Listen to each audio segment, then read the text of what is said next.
En effet, le processus n'est pas si mauvais que ça.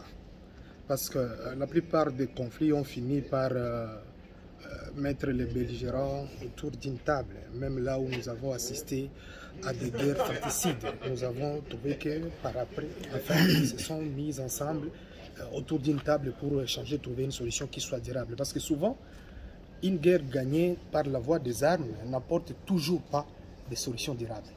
Mais si on est convaincu de la solution que l'on apporte à un conflit, là, ça devient plus ou moins durable.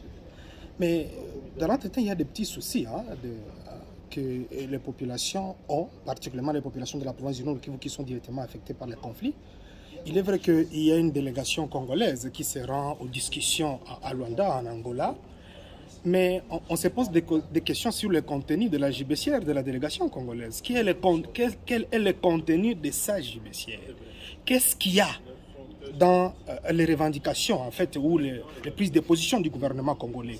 Est-ce que la délégation va devoir tenir compte de ce que nous vivons ici, au Congo, nous les victimes, au Nord Kivu? Est-ce que la délégation tient compte de tous les engagements déjà pris par le passé? Parce que ce n'est pas une première fois que nous sommes menacés de cette façon. Par le passé, il y a eu d'autres engagements qui ont été pris. Mais alors, quand on signe ces nouveaux accords, est-ce qu'on met fin à tous les anciens accords? Est-ce ces accords-là vont devoir tenir compte de ce que nous nous sommes dit, par exemple, à la conférence de Goma sur la paix en 2007? Parce qu'il y a eu des engagements qui ont été pris, mais aussi il y a eu des processus qui ont été engagés. Est-ce qu'à partir de Luanda, on va mettre fin à tout ce que nous avons connu par le passé? Par exemple, en ce qui concerne la question du retour des réfugiés. En 2007, nous avons tablé sur cette question.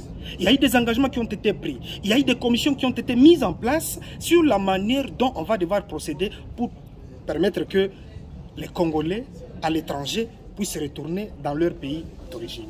Mais si à Luanda, on ne tient pas compte de tout ça, qu'on imagine, qu'on invente d'autres stratégies, que donc ça va nous mettre dans des confusions, dans la cacophonie. Et vous pensez qu'est-ce qui devrait être fait? On aurait voulu que le gouvernement agisse en amont. En amont, c'est-à-dire parler aussi aux victimes, aux acteurs sociaux de la province du Nord Kivu et à des acteurs politiques de la province du Nord Kivu, que le gouvernement sache quelles sont nos attentes, nous. La manière dont nous vivons la situation. Est-ce que le gouvernement en tient compte? Parce qu'il y a certaines réalités qu'on peut ou ne pas connaître lorsqu'on vit à Kinshasa. Mais que ceux-là qui vivent les conflits au quotidien ont des réalités que Kinshasa ne connaît pas. Alors, est-ce que dans cette délégation, la délégation aura consulté certaines victimes de ces conflits? Parlant de la question de l'exploitation des minéraux, nous savons ce que nous traversons comme mauvaise expérience depuis bien d'années. L'exploitation illégale ne commence pas aujourd'hui. Donc, si on s'attient aux réalités d'aujourd'hui en ce qui concerne l'exploitation des minéraux, donc on ne saura pas bien résoudre la question. En 2010, le chef de l'État, à son temps, Joseph Kabila, a suspendu les activités minières dans la province du Nord Kivu, Maniema et Sud Kivu.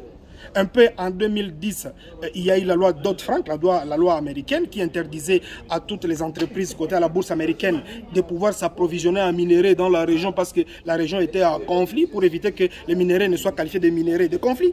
Est-ce qu'on tient compte de tout ça? Le mécanisme régional de certification des minerais, est-ce qu'on en tient compte? Alors, si à Luanda, on imagine d'autres stratégies autres que ce que nous avons connu par le passé, il y aura une confusion, une cacophonie. Et finalement, on ne saura pas comment se comporter par rapport à tous ces engagements pris.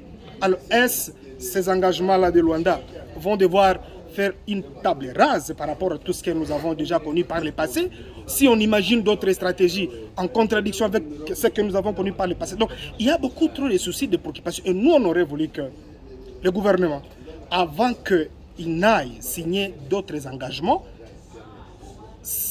visite les anciens engagements, visite tous les accords déjà signés, visite tous les engagements même de la communauté qui vit la situation ici. Si on parle des FDLR, eh ben, nous avons une certaine expérience par rapport à la question des FDLR. Comment nous avons vécu la situation des FDLR, comment nous vivons les séquelles de la présence des FDLR dans la région. Mais est-ce que la délégation congolaise a une idée de tout ça? Est-ce sur le terrain, il y a des réalités qui peuvent alimenter? Que donc nous avons des craintes du fait que les discussions à Luanda ne sont pas alimentés par la base, ne sont pas alimentés par les acteurs sociaux, les chefs coutumiers de la province du Nord Kivu, les acteurs politiques de la province du Nord Kivu, parce que j'espère bien, ils peuvent bien alimenter la gibecière de la délégation congolaise. Mais si on passe outre, eh ben, on va résoudre certaines questions, mais il y aura d'autres qui n'auront pas trouvé solution. Et peut-être on va imaginer d'autres stratégies qui viendront encore nous mettre dans des conflits, dans des contradictions. Et donc, avant de conclure ça, rassurez-vous que vous avez toute la réalité de la région, les réalités que nous vivons et tous les engagements pris par le passé pour ne pas se contredire dans ce que nous avons connu par le passé.